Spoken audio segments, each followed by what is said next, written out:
Hi everybody, today is Wednesday. We are halfway through our Little Miss and Mr Men week. I know I said it would be a bit of both, however I am a little bit short on Mr Men books, so it's more of a Little Miss week than it is Mr Man. Apologies.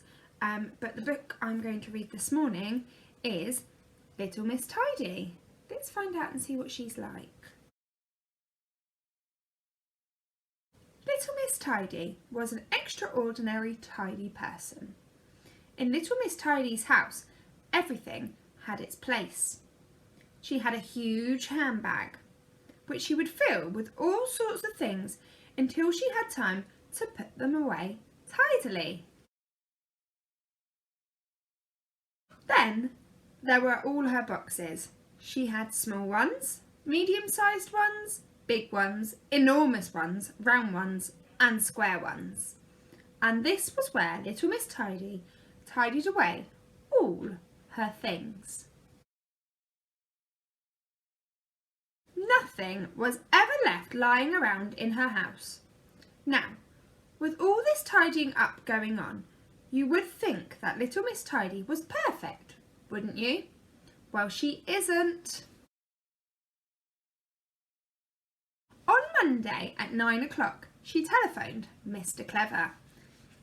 "As you are so clever," she said, "could you tell me where I put my hairbrush when I tidied up?" On Tuesday at 10 o'clock, she telephoned Mr. Mean. "As you like money so much," she said, "could you tell me where I put my purse when I tidied up?" On Wednesday at 11 o'clock, she telephoned Mr. Strong.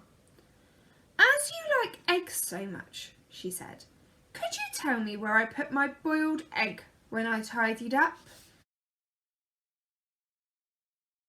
On Thursday at 12 o'clock, she telephoned Mr. Nosy. "As you are always poking your nose into things," she said, "could you tell me where I put my serving spoon when I tidied up?" On Friday, she didn't telephone anybody because she had tidied away her telephone, and she had to run all the way to Little Miss Chatterbox's house. "As you love using the telephone," she said, "could you tell me where I put my telephone when I tidied up?" Luckily, thanks to her friends, Little Miss Tidy was able to find all the things she had lost that week. Her hairbrush was in a glove, her purse was in a shoebox, her boiled egg was in the salt pot, her serving spoon was in the toolbox, and her telephone was in her sewing box. Little Miss Tidy certainly was very absent-minded when it came to remembering where she had put things when she was tidying up, but she couldn't help it. On Saturday, it was her birthday, and Little Miss Chatterbox came to her house carrying a splendid-looking parcel all tied up with red ribbon. Little Miss Tidy couldn't wait to see what was inside the present. It was a notebook and pencil, the perfect present for somebody who lost things as easy as Little Miss Tidy. Little Miss Tidy was as happy as Mr. Happy.